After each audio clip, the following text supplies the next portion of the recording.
que va para la última práctica del día, van a tener una lectura pequeñita donde está específicamente solamente la descripción de estos modelos, ¿no? El médico decide, el paternalista, el autonómico, el paciente, la decisión es conjunta en la dialógica, ¿no? La participativa. Hemos visto cómo la relación médico-paciente ha cambiado mucho y en la situación actual, a pesar de que sigue siendo la piedra fundamental del acto médico, bueno, ha cambiado y dentro de los cambios, una de las cosas que ha hecho el cambio es el tema de la tecnología, ¿no? La introducción de la tecnología dentro de los servicios de salud, ¿no?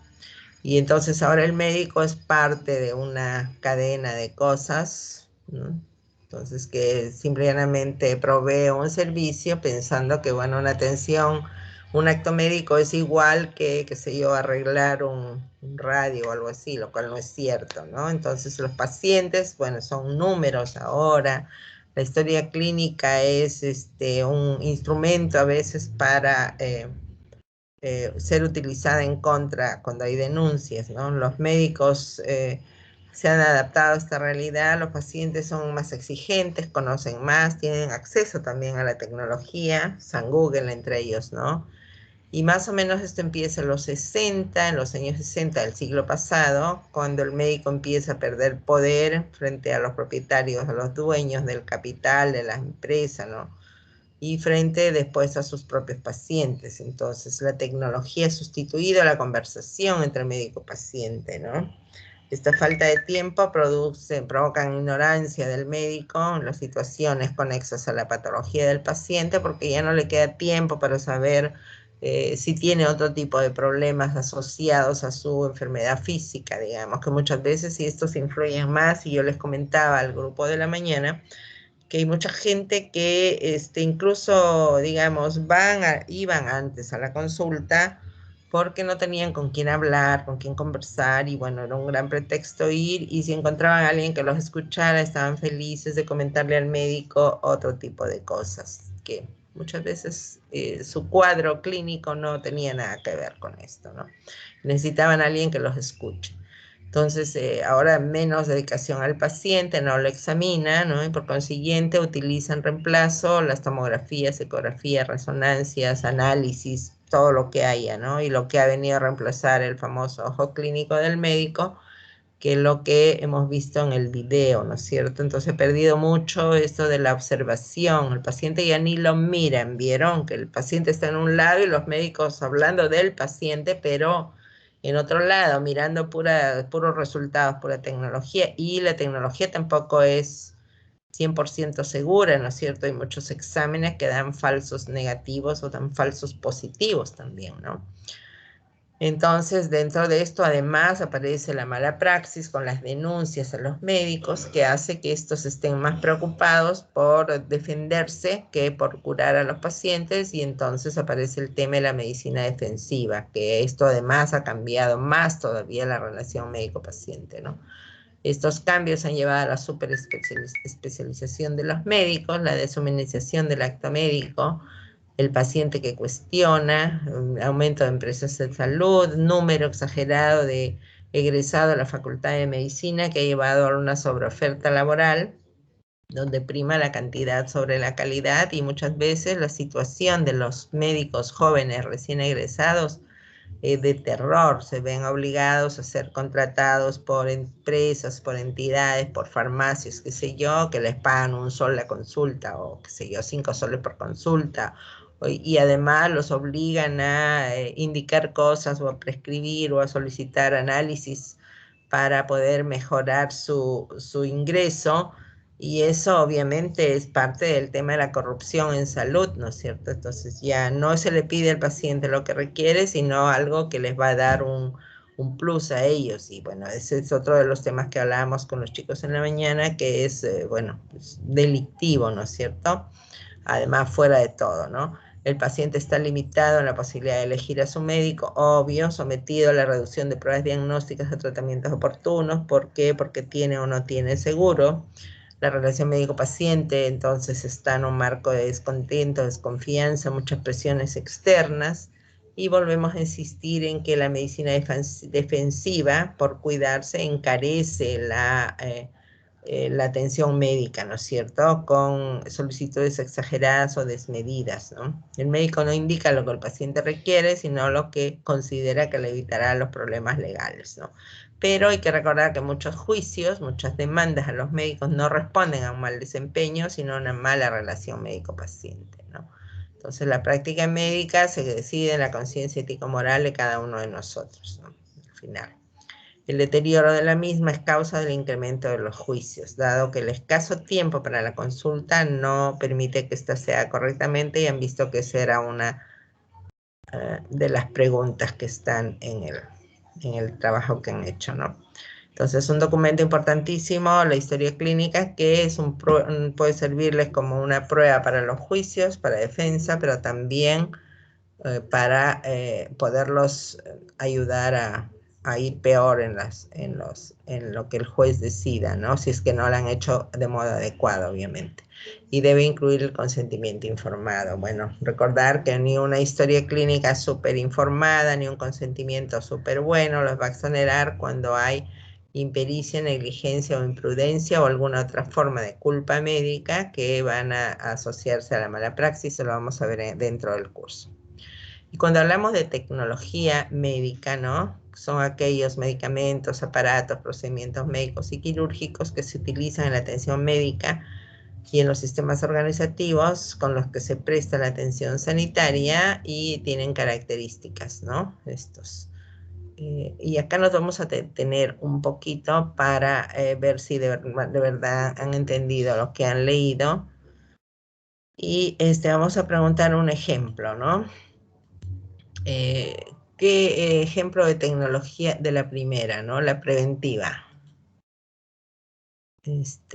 ¿Algún voluntario, voluntaria?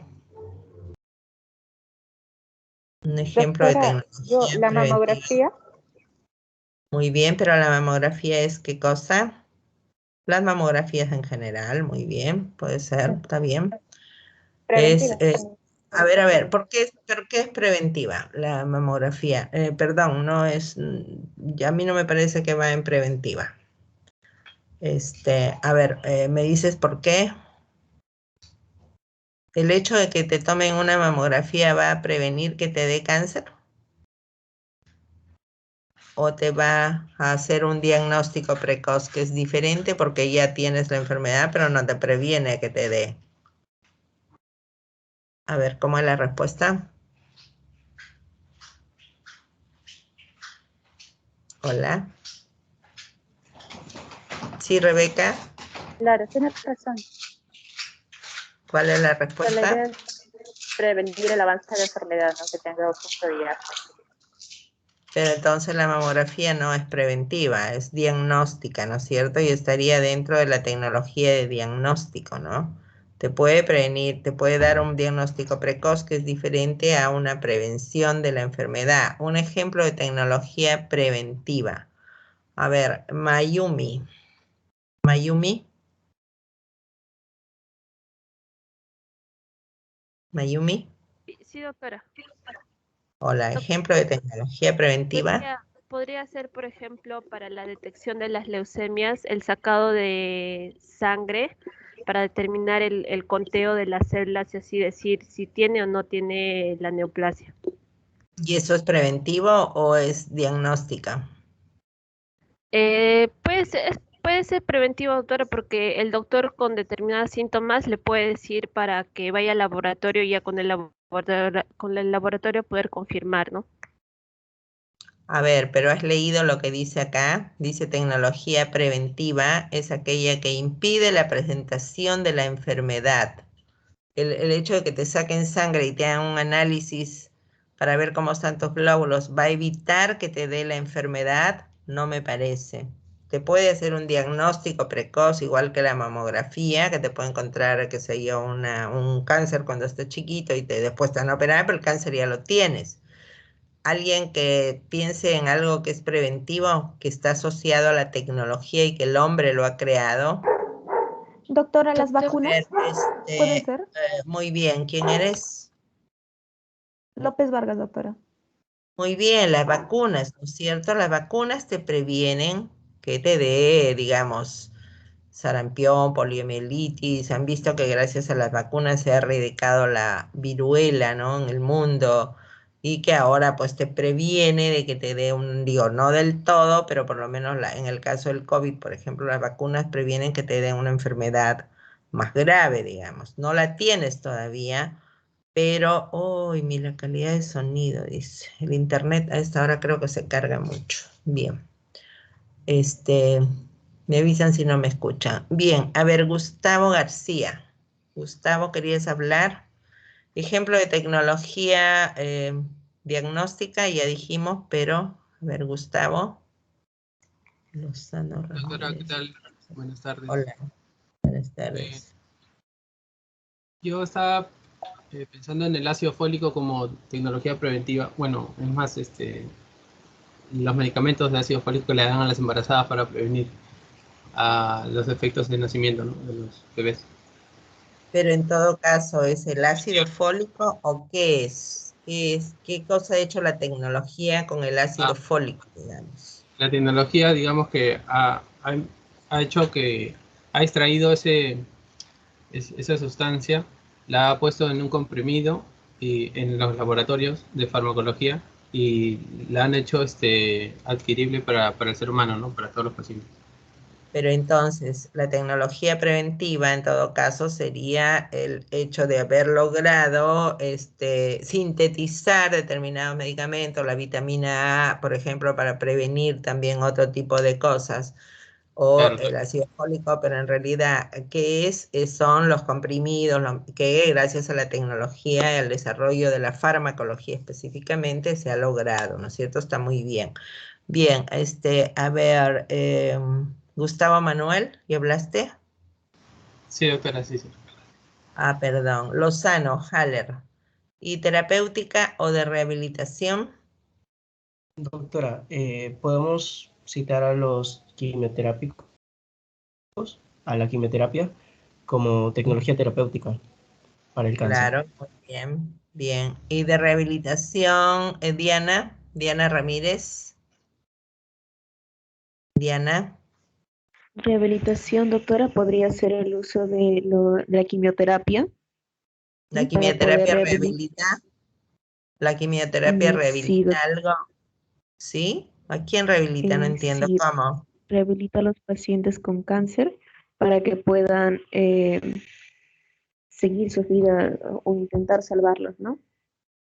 A ver, perdón, ¿eso es terapéutica o es rehabilitación? ¿Qué cosa es rehabilitación? Rehabilitación es volver a, digo, a habilitar alguna cosa perdida. Si te cortaron un brazo, digamos, lo perdiste y ya no lo tienes, te habilitan un nuevo brazo o una nueva pierna, ¿con qué cosa? Con una Con ayuda prótesis. de la tecnología. Hay unas prótesis de mano que incluso llegan pueden hacer la función de pulgar y la persona puede volver a, digamos, a tener algo que se parezca a su extremidad perdida. Eso es rehabilitar, pero la quimioterapia no te rehabilita. En lo que yo entiendo, está dentro de lo que es terapéutica. Te da un tratamiento para eliminar la enfermedad o minimizar sus efectos, pero en todo caso la rehabilitación que usa la tecnología, usa, digamos, los avances tecnológicos y ahora con el tema de las computadoras, han visto que es mucho más fácil todavía, ¿no? Entonces están creando cosas que son de bastante ayuda para mejorar la calidad de la salud, la calidad de vida de los enfermos, ¿no es cierto? Y de carácter paliativo, ¿quiénes están ahí? Diana Ramírez, sigue levantando la manito. Rebeca, ¿ya hablaste? No sé. Rebeca, sigues con la manito No, levantada. todavía, doctora, disculpe. Ya, Eh, entonces, Rebeca, a ver, sí, tecnología de carácter paliativo. ¿Cuál es paliativo? serían los analgésicos, los analgésicos como son los opioides, Muy bien, los analgésicos que se usan para calmar el dolor no curan nada, pero calman una molestia y esos son paliativos. Muy bien. ¿Otros paliativos? Los antieméticos, por ejemplo, también mejoran síntomas, pero no curan, ¿no es cierto? Eso se llaman paliativos, son sintomáticos nada más. Bien, gracias, Rebeca. Doctora, Carlos. disculpe, disculpe, quisiera agregar en preventivo, que también quería ver en preventivo, puede ser el empleo de los condones para prevenir enfermedades de transmisión sexual y también el uso del bloqueador, claro, se podría hacer para prevenir eh, el envejecimiento prematuro de la piel o con Ajá, ello cánceres de la piel. muy bien, entonces son, digamos, no medicamentos en sí, pero son sustancias que quieren proteger la aparición de enfermedades o el avance de las mismas, como los bloqueadores solares, o en el caso de la prevención de enfermedades de transmisión sexual o la prevención del embarazo, por ejemplo, también, ¿no es cierto? El embarazo no deseado, donde están los aditamentos como los anticonceptivos, pero que no son de tipo, digamos, de tomar pastillas o algo, sino que son aditamentos que han sido elaborados para hacer tipo barreras, ¿no es cierto? Bien, gracias, Rebeca. Carlos Junior. Y en las tecnologías de administración y organización, ¿qué ejemplos tenemos?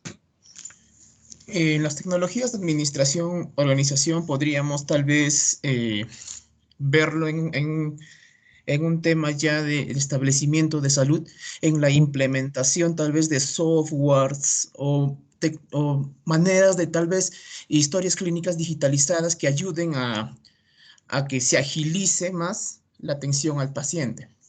Muy bien, perfecto. Entonces, son todo lo que tiene que ver con la organización de las instituciones de la salud, ¿no es cierto? Para tratar de hacer que éstas se optimicen, ¿no? Que vayan mejor. Bien, muchas gracias, chicos.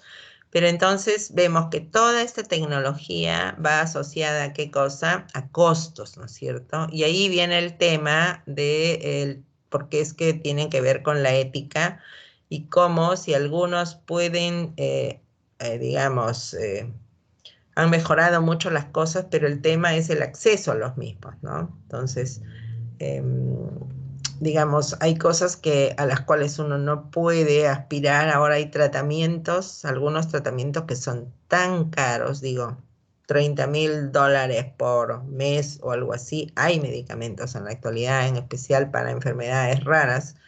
Y entonces, es muy difícil, ¿no es cierto? Alguien que no tiene la opción de pagarlos va entonces a quedar discriminado, van a incrementarse las brechas en la justicia, digamos, en el acceso a estos avances.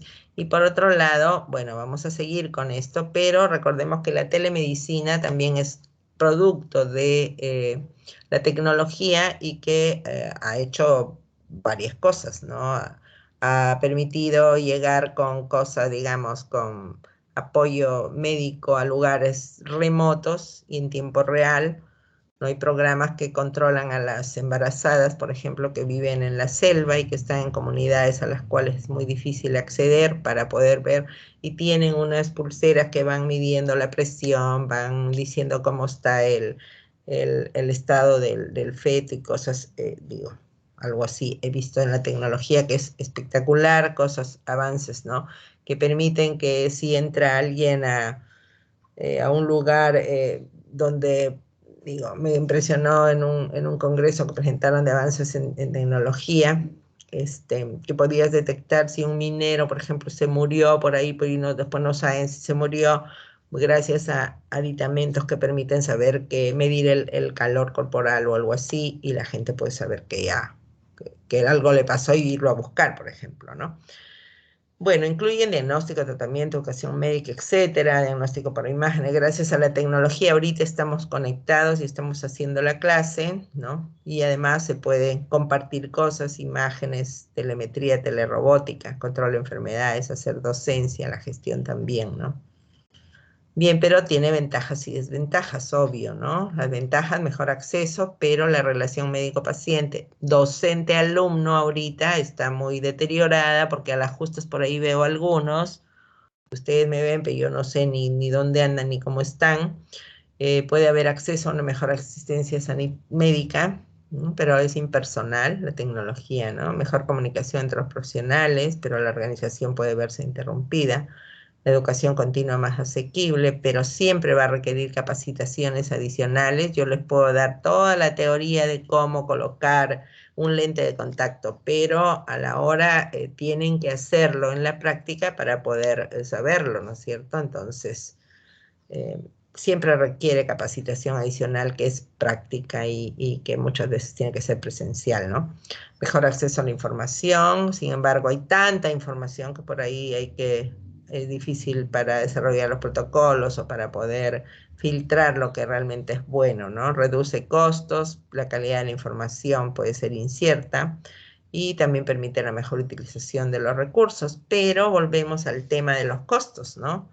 Entonces, esta incorporación ha generado muchos problemas éticos, gran número de protestas contra los médicos, ya que este uso de la tecnología puede ser apropiado, muy beneficioso, como hemos visto, ¿no?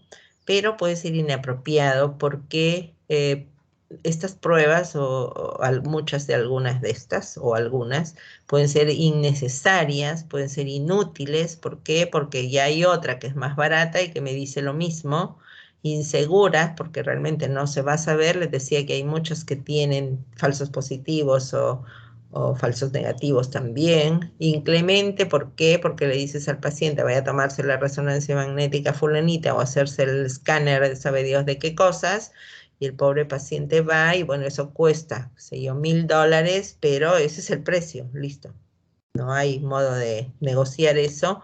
Y muchas veces insensato, ¿no? De pedirlo por pedirlo, o por cumplir, o por ganar, o por, qué sé yo, otras razones, ¿no?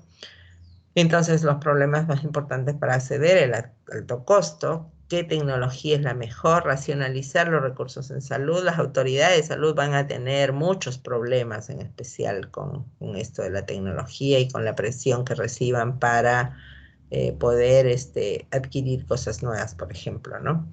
Y bueno, el abuso tecnológico es algo que ha aparecido asociado a esto cuando hay el uso indiscriminado de procedimientos tecnológicos sin tomar en cuenta los riesgos que pueden producir en el paciente y los costos que generan, ¿no? Yo siempre les digo cuando a veces veo, le hemos pedido tal cosa, ¿y para qué? Si el paciente está ciego y le siguen pidiendo, y le digo, ¿qué vas a hacer? ¿Te va a mejorar en algo? Con ese resultado vas a cambiar el diagnóstico del paciente, vas a cambiar el pronóstico del paciente. El paciente ya está ciego, ¿qué le ofreces?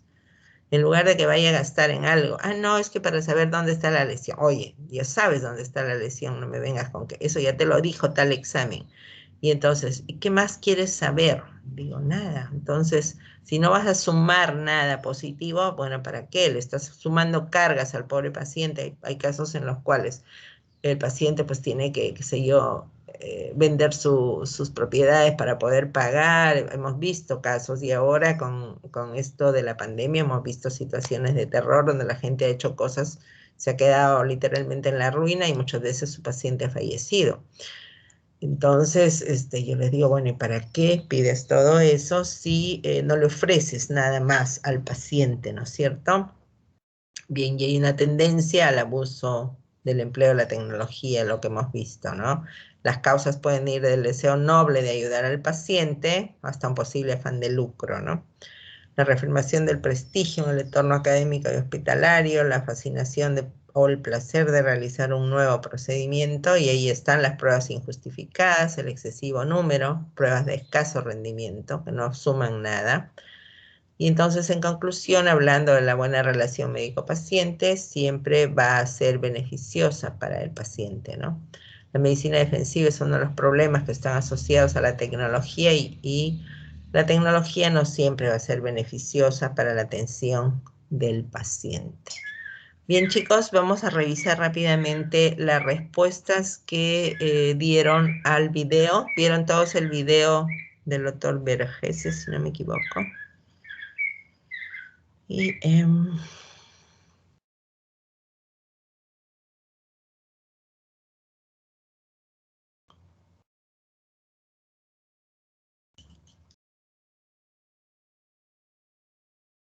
entonces, no sé si pueden ver ahí las preguntas o ya no se ve. Sí se observa, doctora. Bien. Bien, entonces vieron el video, ¿no es cierto? Y han escrito al menos 2 cambios, obvio, de lo que está en el video, ¿no?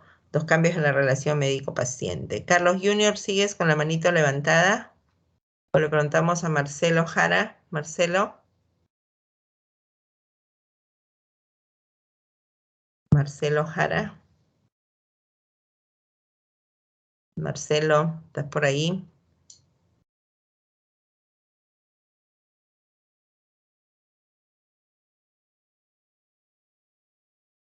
Marcelo Jara. Si tienes problema con el audio, por favor nos avisas por el... Marcelo.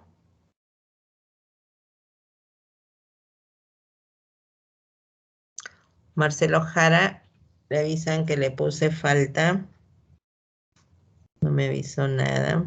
Doctora, acaba de escribir ¿Qué el dijo? compañero. Sí, doctora, acaba de escribir el compañero. Ah, ya, perdón, ya. Entonces le borramos la falta. Digo, el que se tiene que ir pide permiso, pero no se escapa, ¿no es cierto? Bien, entonces, vamos a seguir. López Vargas. A ver, ¿qué Sí, doctora. cambios encontraste? Bueno, deme un segundo para abrir el documento. Bueno, los cambios que puse fue el primero, que es el tiempo que es muy corto para un examen médico. Y el siguiente, que es la tecnología. ¿En qué parte del video se ve eso? ¿Eso Bueno, en el está en video el no se video? menciona eso, pero bueno, la segunda característica que puse es que... Porque el tema se refiere al video. Dice acá, mire el video y responda. Entonces, de acuerdo a lo que dice el video, dice, escriba al menos 2 cambios en la relación médico-paciente en el tiempo, ¿no? Y entonces, ¿qué cambios identificaste en el tiempo, en el video? Esa era la tarea, ¿no? Sí, doctora. Bueno, y la segunda característica que puse fue que en la antigüedad no se utilizaba la tecnología que se utiliza ahora. Se realizaba un examen físico más riguroso y bueno, lo que ha cambiado es con el avance de la tecnología. Entonces, has visto que, bueno, el médico se ha alejado más del paciente, ¿no? Y una de las cosas que ha hecho, el principal factor, entonces la pregunta 2 es el tema de la tecnología. Bien, ¿alguien más quiere responder? Celia Moreno. Celia Romero. Sí, doctora, estamos. Hola, ¿qué respondiste?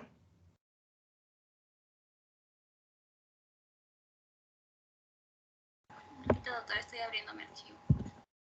¿Cómo no te acuerdas? Todos ya tienen que tener a la mano lo que han escrito, ¿cómo no se van a acordar? Que están en otra, entonces. A ver, Kaylee Humo. Sí, doctora. Otra cosa que menciona en el video también es sobre que antes las rondas médicas dice que se centraban y se hacían ahí con el paciente, ¿no? Con el médico responsable y los estudiantes alrededor. Pero ahora dice que solamente se reúnen en una sala y simplemente analizan los resultados, imágenes o otras cosas y solamente discuten ello. Y el paciente no está ahí presente con ellos. De terror, ¿no es cierto? ¿Y a qué se refiere la ronda médica? ¿Cómo se llama en el caso nuestro? En nuestro país, en nuestros consultorios. ¿Se llama ronda médica? ¿Cómo? ¿Se llama rotación, doctora? ¿Cómo se llama? Perdón, no escuché. ¿Rotación? No.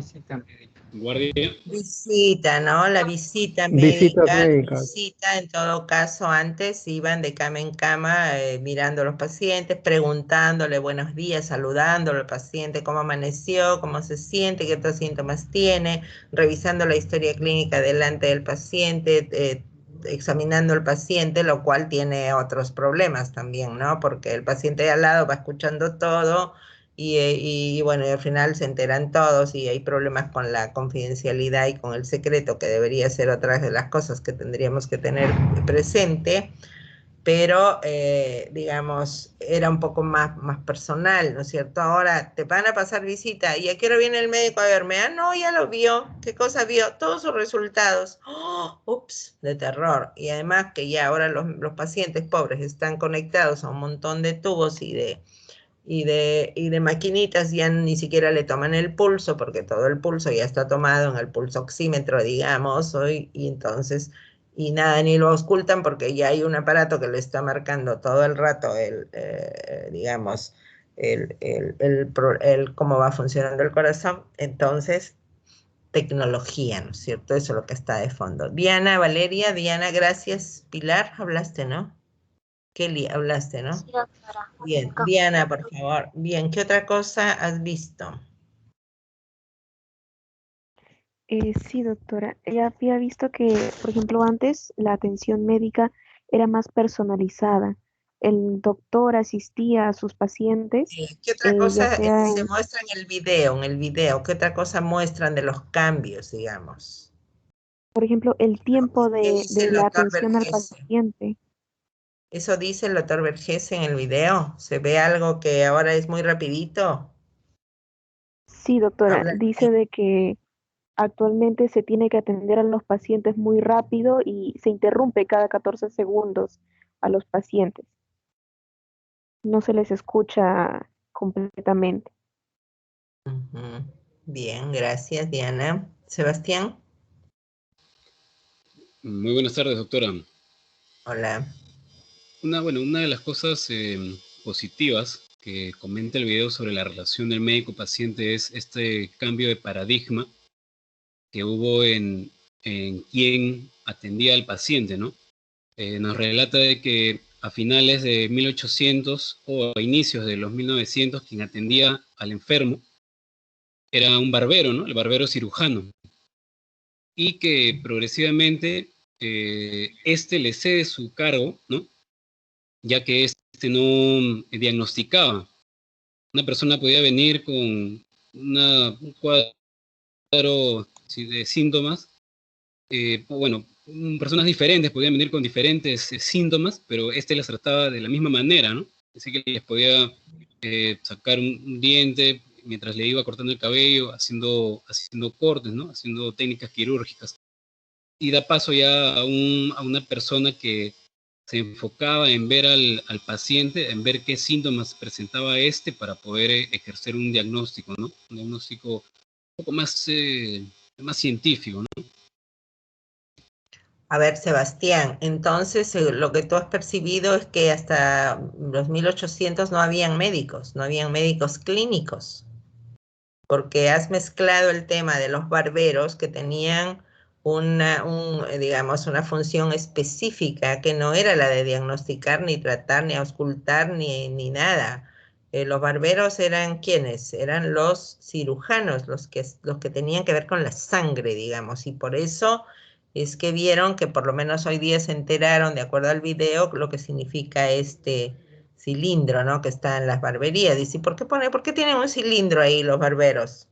Si no, digo, muchos de ustedes estoy segura que no lo sabían, o sí ya lo vieron esto en el curso de Historia de la Medicina. Andrew.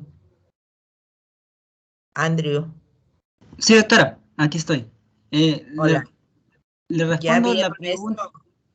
Y las dos cosas, porque el tema es que estábamos hablando de los cambios. Sebastián ya nos llevó al tema de el cilindro y entonces, entonces, Bien, ya sabían, les pregunto que esto se asociaba a la medicina, digamos, a los barberos que hacían la parte quirúrgica desde tiempos de Hipócrates, ¿no? De tiempo de Hipócrates, los médicos no cortaban nada. Es más, está prohibido en el juramento hipocrático. Va a decir ahí, no usará el bisturí. Listo, se acabó. Entonces, dejando esa actividad para los encargados, o sea, ya 2400 años antes. ¿Sí? Entonces, la pregunta, ¿lo sabían? ¿Sabían este origen? La verdad, Sebastián. doctora, me quedé bastante asombrado por el contenido del video y más por el contenido de lo que significaba el cilindro. En sí, el azul que se ve ahí está por gusto. En sí, lo que marca es el color rojo y blanco. Es lo que Claro, marca el video. Rojo y ahora ya blanco. le han puesto otros. Ahora ya le han Sí, le han puesto otros. puesto otro color, pero inicialmente el rojo y blanco significaba, bueno, el rojo la sangre, ¿no? La sangre que provocaba el cirujano y la especie de, ¿no?, de bolita que tiene era el receptor de la sangre, según lo que dice el video. Reseccionaba la sangre, ¿no? Tal Y la cual. verdad yo no sabía, yo nunca he ido a un barbero, pero cada vez que pase por un barbero ya tengo conocimiento de lo que significa el cilindrito y lo puedo transmitir. Y con respecto a lo que usted preguntó, ¿no? ¿Qué más se vio en el video? La verdad me quedé muy asombrado porque sí, dijo muchas cosas interesantes y, por ejemplo, una de las cosas que quisiera recalcar del video es ¿por qué los médicos no nos tomamos el tiempo para hacer un buen examen físico, una auscultación, una palpación, ¿no? El caso de su amiga, la de los senos, dice, ¿no? Se va a un buen centro oncológico y luego regresa y él le pregunta, ¿pero por qué regresaste? Le dice, ¿por qué? Me dice, el lugar muy bonito, muy hermoso, el piano se tocaba solo, todavía dice, pero nadie me tocaba las mamas. Y ella regresa a su oncólogo particular porque él se encargaba de revisarle las mamas y hacer todo lo que un médico debería hacer actualmente con su paciente, tomarse el tiempo y primar bastante. También menciona sobre el rito. Eso se me quedó aquí, el rito que tiene que marcar el médico con su paciente desde la primera consulta, el tiempo que nos dedicamos a escucharlo plenamente y que él se sienta a gusto y confianza para nosotros poder llevar una buena terapia para poder tratar su enfermedad y más que todo que él se convierta en nuestro amigo, ¿no? Y tener esa confianza bastante íntima con el paciente. Eso sería Bien, todo, doctor, no quiero muchas marcar mucho. gracias, muchas gracias. El tema es que todo lo que ha comentado su compañero, todo lo que hemos visto en el video, se relaciona con esta pregunta 4. Entonces, en la pregunta 4, a ver, Andrew y Sebastián bajen su manito, que Kaylee también baja tu manito. ¿Alguien más quiere o yo llamo? Para comentar la pregunta 4. Lo ideal sería todo lo que hemos visto, ¿no es cierto? Volverte amigo del paciente, pero en 12 minutos de consulta, que a las justas lo miran al paciente, ni lo miran siquiera, ¿no es cierto? Digo, no hay tiempo, están escribiendo cosas, menos tiempo de examinar ni nada. A ver, Rosa Córdoba. Rosa, ¿y qué más puedes agregar a la pregunta 4? Rosa. Justamente, sí, justamente yo había agregado, doctora, de que ante esta pandemia, porque justamente ahí dice, creo, en la actualidad, ¿no?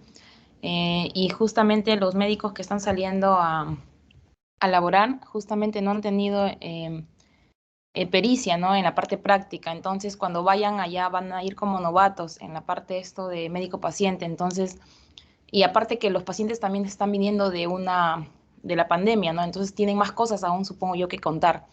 Entonces todo esto también influye, ¿no? Al menos eso rescato, ¿no? Actualmente, ¿no? En esta parte de la pandemia. Perdón, no entendí. ¿Cómo era? ¿Qué tiene que ver el tiempo de consulta con que los médicos que han ido a atender a los pacientes no estén capacitados para manejar COVID? No entiendo la relación, no entiendo. Ya. Básicamente, sí va a influir, pues va a afectar la relación médico-paciente porque el tiempo es corto. Y aún así, pensando de que el médico tal vez tenga ya más facilidad, más práctica, no es la realidad, porque actualmente tras la pandemia los médicos, los que están egresando, no han tenido esa pericia. Y aún así los pacientes también supongo que están viniendo con más afecciones, ¿no? más cosas que contar, entonces tampoco el tiempo alcanzaría para ello, tanto para o sea, sería tanto negativo para el médico como para el paciente, ¿no? Entonces sí afectaría su relación. Voy a tratar de entender lo que quieres decir.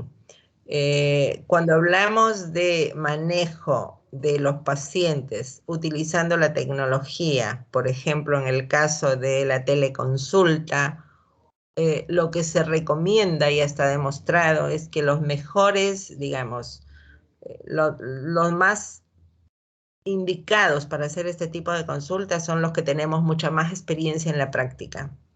Porque ya tenemos, digo, la práctica nos ha dado habilidades de captar cosas, de poder mirar signos que los jóvenes, en este caso estamos hablando de los médicos jóvenes, pues todavía están en formación, todavía están adquiriendo una experticia, digamos, están adquiriendo una experiencia en la observación, en el examen de los pacientes. En el manejo pueden ser expertos, pues pueden ser, digamos, ningún problema, además tienen la computadora, tienen San Google, tienen todo, entonces pueden saber exactamente qué indicaciones dar, pero por ahí no van a estar capacitados para captar determinadas cosas que los más viejos ya aprendimos, digamos, con la práctica, ¿no? Es más, yo puedo ver a alguien entrar y antes que me diga cosas, yo ya sé cuál es su diagnóstico, ya sé, incluso ya estoy pensando qué tratamiento le voy a dar, y gracias al tiempo y a la experiencia yo puedo demorarme menos en mi consulta que un joven, digamos, que requeriría más tiempo para poder llegar a lo mismo que yo. Me estoy poniendo de ejemplo, ¿no? Entonces entiendo que eso es lo que has querido decir, Maritza Rosa, pero lo otro, respecto al paciente que tiene más síntomas ahora, bueno, siempre van a tener síntomas los pacientes, siempre van a tener algo que contarnos, y obviamente tener 12 minutos para una consulta o menos, más todo lo que hay que llenar, la parte burocrática de escribir, llenar formularios de aquí, formularios de allá, porque nada, antes el paciente llegaba y yo escribía en la historia clínica, ahora el paciente llega, deme su papel de no sé qué, su papel de referencia y el otro papel de no sé cuánto, llenes todos los datos, escribe acá, llena el GIS, Dios mío, entonces si me pongo a pensar el tiempo que me toma llenar formularios en la atención actual al que tenía antes, obvio, eso le resta tiempo a conversar con el paciente. Chicos, ¿llegó la tarea 2.1? ¿Ha bajado? Sí, doctora, ya nos ha llegado la tarea. Ya llegó, doctora. ¿Ya? Yo estaba preocupada porque no la vi, pero ya estaba programada. Bien, entonces no se preocupen que la tarea 2.1 la van tienen tiempo hasta las 12 de la noche de hoy, pero digo, me da pena porque tengan otras cosas que hacer. Bueno, mientras más pronto la terminen, mejor. Y nosotros ya estamos terminando la parte acá conmigo. Bien, pero en todo caso, volviendo a la pregunta 4, obvio, el tiempo es afectado mucho la relación médico-paciente, ¿no? Entonces, ¿de qué estamos hablando? Del sistema, ¿no? Del sistema que es cruel, inhumano, ¿no? Y el sistema de la atención en el cual estamos inmersos nosotros, ¿no? Entonces, si yo trabajo en MINSA, por lo menos hasta ahora tenemos un poco más de tiempo para poder manejar a los pacientes, pero hay muchos lugares privados. Si vas a una consulta de esos seguros de las clínicas modernas, yo he tenido la oportunidad de acompañar a un paciente y nada, vas y pasas y listo, ya te está mirando, ya está escribiendo los exámenes que te va a pedir el doctor. No, ni 6 minutos, así yo, ¿qué? ¿Ya? Sí, a ver, lo voy a examinar, ya, todo bien, listo, vaya y vuelva dentro. ¿Qué? ¿Ya terminó la consulta? Sí, y por último, con una persona al lado, que ya el médico ni escribe, le está dictando a la persona, ahora esa persona se está enterando de toda tu vida, tu enfermedad, digo, entonces... Yo, pero la señorita, ¿qué hace acá? Esa es la consulta de ser privada. No tiene por qué enterarse una persona X digamos, de mis enfermedades. Tengo derechos como paciente. Nada, todo así, plum, planchado ahí, ¿no? Y está escrito en la Ley General de Salud y todo, ¿no? Y si no le gusta, váyase. ¡Oh! De terror. O sea, pero ¿qué es? Es el sistema, ¿no es cierto? El sistema de los que manejan la salud, que obvio no son médicos, y son empresas que su única función, su único objetivo al final, ¿cuál es? La mayor rentabilidad que puedan, ¿no es cierto? Bien, chicos, entonces, si no tienen, ¿hay alguna otra intervención o alguna pregunta o algo? Se quedan trabajando lo último, que tienen un podcast para escuchar, y en realidad en los primeros 20 minutos del podcast están las respuestas, que son a 3 preguntas que ya están también en el aula. Lo diferente de esta parte es que una vez que terminen ustedes de escuchar el podcast y de responder las preguntas, tienen que reunirse con su grupo de seminario, que son 6, ya están todos 6 o 7, hay algunos grupos de 7, y verificar que sus respuestas, bueno, conversar, dice la pregunta 1 que pusiste, tal cosa, la pregunta 2 tal, y la pregunta 3 tal, y si hay cambios, escribir abajo, conclusiones del grupo, si es que hubieran cambios, si no, nada, tienen que anotar ahí, ¿no? Que en la reunión de grupo se llegó a la misma conclusión. Y una vez que terminan eso, envían su tarea. Tienen tiempo hasta las 11:59 de hoy. Entonces ahí nada, que le regrese la luz, que cargue su celular y todo. Práctica calificada 2.1 dice ahí, ¿no es cierto? Bien. ¿Alguna pregunta? El tema del